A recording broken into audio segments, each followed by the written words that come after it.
ॐ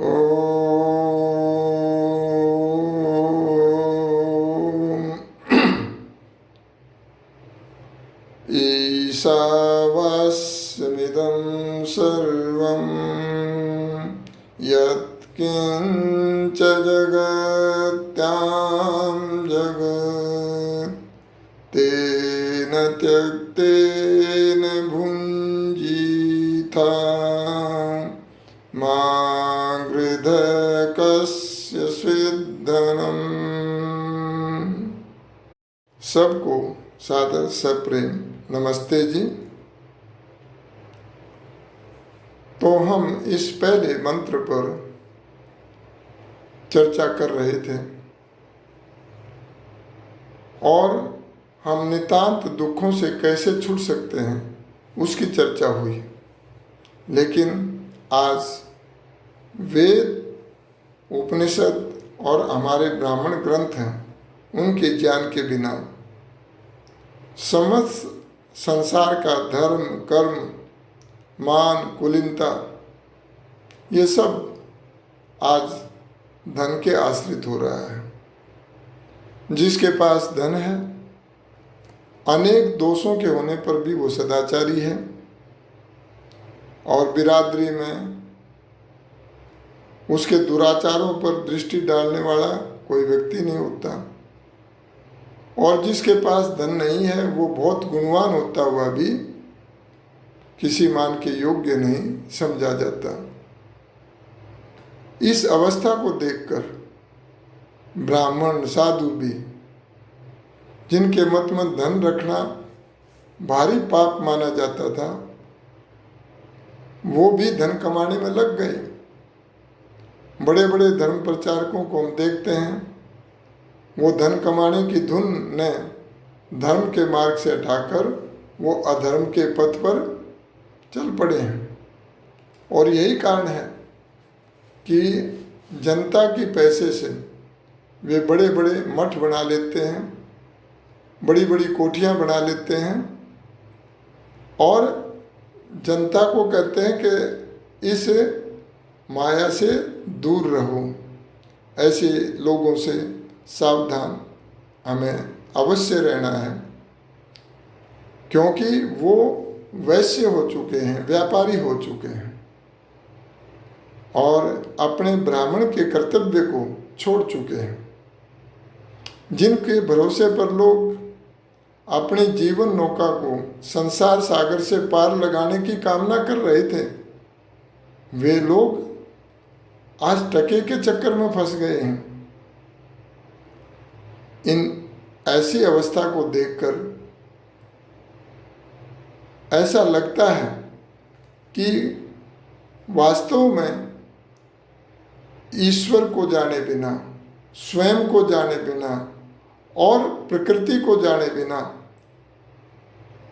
और जो ज्ञान इन सब तीनों चीज़ों का वेदों में, उपनिषदों में है, उसके शुद्ध ज्ञान के बिना कोई भी व्यक्ति पूर्ण संतोष को, आनंद को, ज्ञान को, बल को प्राप्त नहीं कर सकता है। मात्र शब्दों से जो जानकारी है वो किसी काम की नहीं होती है अगर वो अपने व्यवहार में नहीं लाई गई होती है। ज्ञान वो है जिससे व्यक्ति का ट्रांसफॉर्मेशन हो जाए, पूरा बदलाव आ जाए और वो व्यक्ति उस ज्ञान के आधार पर ईश्वर की आज्ञाओं का पालन करने में, ईश्वर के गुणों को धारण करके ईश्वर के पास बैठने की योग्यता बनाता है कि हे परमपिता परमात्मन, मैंने भी जो आप जैसे गुण हैं उनको धारण कर लिया है और मन मेरा पवित्र हो गया है। आज मैं उस दृष्टि से आपके पास बैठने के अधिकारी बन गया हूँ और मैं आपका पुत्र हूँ और अब मैं आपसे आनंद, ज्ञान और बल की गुहार लगाता हूँ। और आप जैसे सांसारिक पिता माता अपने पुत्र को देने को तैयार हो जाते हैं, अच्छे पुत्र को, उसी प्रकार मैं भी आपके पास बैठा हूँ और उस समय ईश्वर जो कृपा करते हैं उसका आनंद कुछ अलग होता है। तो इसलिए उस ब्रह्म को जानने में बुद्धि से पूरा काम नहीं चलता या ऊपरी जानकारी से काम नहीं चलता, क्योंकि प्रकृति की अपेक्षा जीव सूक्ष्म है। उसका बोध भी इंद्रियों से नहीं होता है। हम जीवात्मा को अपनी इंद्रियों से नहीं जान सकते हैं, वरन इस जीवात्मा के कार्य और गुणों के प्रत्यक्ष होने पर साधारण लोगों को उसकी सत्ता का अनुमान हो सकता है। और ईश्वर तो जीव से भी सूक्ष्म है, और ऐसा सूक्ष्म कि इंद्रियों से उसका ज्ञान कभी हो ही नहीं सकता। इसके लिए हमें आवश्यकता पड़ती है शब्द प्रमाण की, और उसकी जो विशाल सृष्टि है उसको देख करके कि बिना बनाए इस संसार में कोई भी वस्तु बन नहीं सकती है, और मनुष्यों ने ये सृष्टि बनाई नहीं है। इसलिए जो परम सत्ता इस संपूर्ण ब्रह्मांड को बना करके नियम में चला रहा है वो कौन है, और जो वो है उससे ये संसार ओतप्रोत है। और इसलिए कहा जगत्याम जगत, संपूर्ण ब्रह्मांड के अंदर जितने भी पदार्थ हैं उसने हमें प्राप्त कराए हैं, उन सब जड़ चेतन का वो स्वामी है। और उसके दान किए हुए पदार्थों को हम कैसे भोग करें, त्याग पूर्वक भोग करें। उसने त्याग किया है ना, हमें जितनी आवश्यकता है उतना लें, और उसके साथ उसको पुरुषार्थ से लें। और फिर कहा, कंडीशन लगाई, माँ गृध कस्य शुद्धनम, किसी के धन की लेस मात्र भी लालसा ना करें। वो कितना रिच है, क्या है, हम क्यों करें। हम अपने पुरुषार्थ पर विश्वास रखें, हम अपने ईश्वर पर विश्वास रखें जो सबका नियंता है। ये ईश्वर कोई हिंदू, मुस्लिम, सिख, ईसाई का नहीं है, ये मानव मात्र का है। वैदिक धर्म वो मानव मात्र के लिए है, वहाँ पर इन शब्दों का कोई प्रयोग ही नहीं है, इस प्रकार के कोई शब्द नहीं है। जो कुछ इस नाशवान संसार में खंड या अखंड पदार्थ हैं वे सब ईश्वर से व्याप्त हैं, ईश्वर से ढके हुए हैं। अर्थात परमेश्वर हर वस्तु में विद्यमान है। पर्वत की कोई ऐसी गहरी से गहरी गुफा नहीं जिसमें भगवान विद्यमान न हो। समुद्र का कोई गहरे से गहरा तल ऐसा नहीं जहाँ परमात्मा न हो। पर्वतों का कोई शिखर ऐसा नहीं जो परमात्मा से खाली हो। सूर्य, चंद्रमा, तारागण आदि जितने लोक लोकांतर हैं उन सब में ईश्वर की विद्यमानता है। मनुष्य भगवान से कहीं छिप नहीं सकता है। जो लोग ईश्वर की आज्ञा के विरुद्ध चलते हैं अर्थात ईश्वर का त्याग कर देते हैं, वे जन्म मरण के दुखों को भोगते ही हैं। अतः प्रत्येक मनुष्य को चाहिए कि भगवान को सब स्थानों में विद्यमान मानकर और उसके उल्टा मानने को दुखों का मूल समझकर पाप करने के लिए कभी भी तैयार न हो और किसी का धन लेने की इच्छा न करे, क्योंकि परमात्मा का नियम है कि हर एक मनुष्य को उसके कर्मों के अनुसार भोग मिलता है और कोई मनुष्य उसके विरुद्ध यत्न करने से भोग प्राप्त नहीं कर सकता। अतः दूसरों का धन लेने की इच्छा से पाप तो अवश्य मिलेगा, लेकिन कुछ विशेष प्राप्ति होने वाली नहीं है।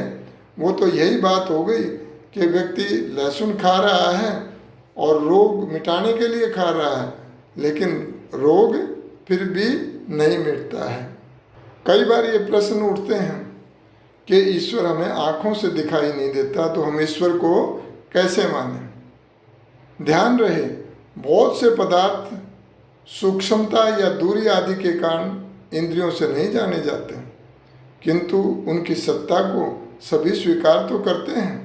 जैसे बुद्धि, सुख, दुख, भूख, प्यास, क्या ये दिखाई देती हैं? इससे सिद्ध होता है कि संसार में ऐसे भी पदार्थ हैं जिनको मनुष्य इंद्रियों से नहीं जान सकते।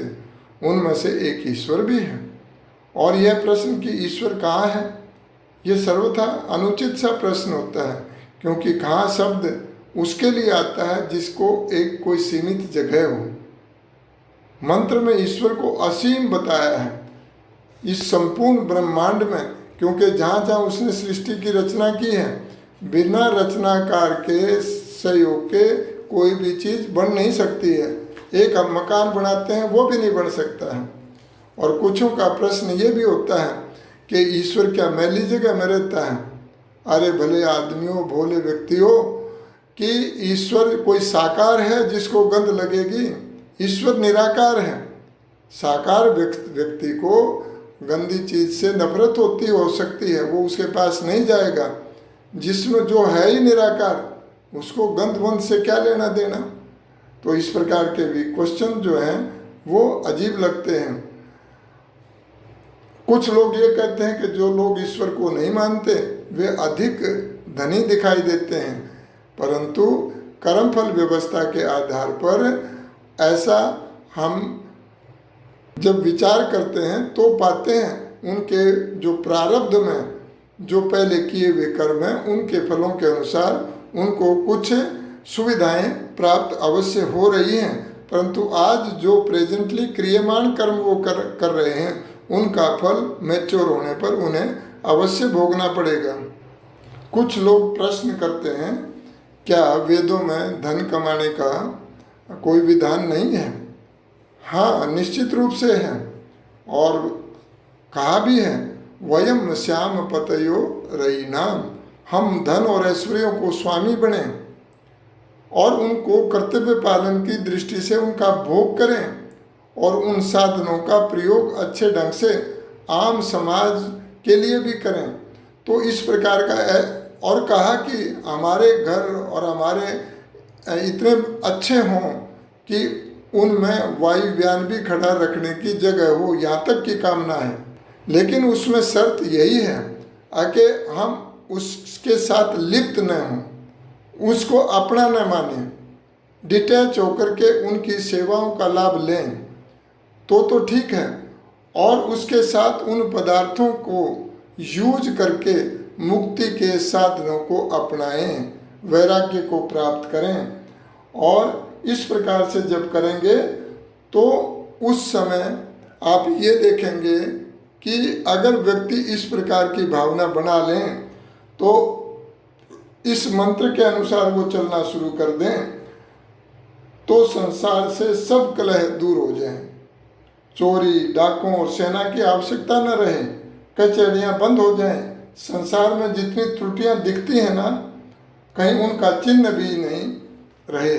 प्रत्येक मनुष्य संसार में ही स्वर्गीय सुख का उपभोग करने लग सकता है। आवश्यकता है इस प्रकार के विचारों को फैलाने की कि हम अपने पुरुषार्थ पर विश्वास करें और कभी भी कोई लालसा न करें कि किसी और का धन हमारे पास आए। तो ये पहले मंत्र की व्याख्या हमने इन 3 चर्चाओं में आपके समक्ष रखी, और मैं समझ सकता हूँ कि मैंने जो प्रश्न उभरते हैं आम, उनका भी साथ के साथ उत्तर देने का प्रयत्न किया है। आपने ध्यान से सुना, आपका बहुत बहुत धन्यवाद। कल से हम इस ईशोपनिषद के दूसरे मंत्र की चर्चा आरंभ करेंगे। सबको बहुत बहुत धन्यवाद, सबको सादर नमस्ते जी।